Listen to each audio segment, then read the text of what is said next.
Добро вечер, со гордост можам да кажам дека граѓаните на ТРЦ се приклучени на остатокот на граѓаните на Република Македонија и вечерва гласаа за промени, гласаа за живот во Македонија, без оглед на притисоците кои што беа присутни во изминативе неколку дена, излегоа храбро, достоинствено и кажаа дека е доста, дека и тие како и остатокот од Македонија бараме живот во оваа држава, одговорни институции, одговорна влада, влада која што ќе одговори на потребите на Република Македонија.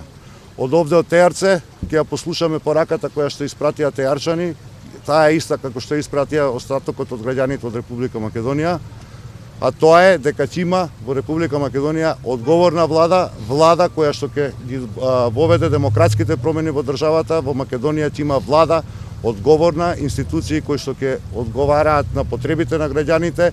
Во Македонија ќе има ново владино мнозинство. Ви благодарам. Поверете прашања. Господине Шилегов, со оглед на тоа што овој резултат не ги менува мандатите, дали тоа значи дека СДСМ сепак веќе е во преговори со некои од партиите, има мнозинство?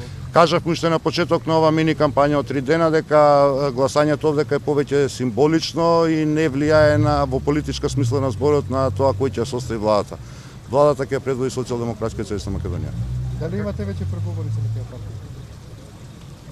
Чекавме да завршат разговори, гласањето, откако ќе заврши гласањето, ќе биде соопштено на јавноста кои се понатамошните чекори. Дали увидите ги прифатите?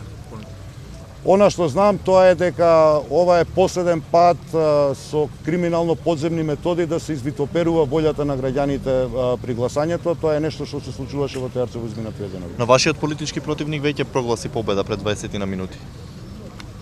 Груевски рекол, Груевски порекол. Груевски рече дека ќе ги бойкотира изборите, па гледате дека овдека масовно учествува и со подкупи, со закани, и со заплашувања. Зборот на Груевски во политиката веќе не значи ништо. Груевски во политиката е мината.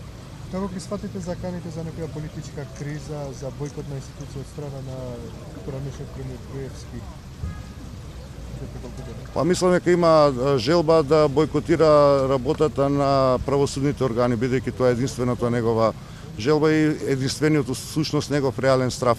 Во Македонија немаме политичка криза, во Македонија имаме криминална криза на криминално раководство на ВМРО ДПМН. А дали сметате дека вашето присуство овде на изборниот ден и претходно влијаеше на некој начин излезноста да биде помала за 2 гласачи од претходно од 11? Моето лично присуство. На представници од Социјалдемократскиот сојуз? За разлика од нашиот политички опонент кој што се занимава со криминално подземни активности за време на изборите, ние транспарентно овдека раководевме со работата на штабот за организирање на гласањето на ова избирачко место. Социјалдемократскиот сојуз на Македонија, благодарејќи на храброста на граѓаните на ТРЦ, оствари резултат кој што е за 170 гласови повисок од колку го на гласањето на 11 декември.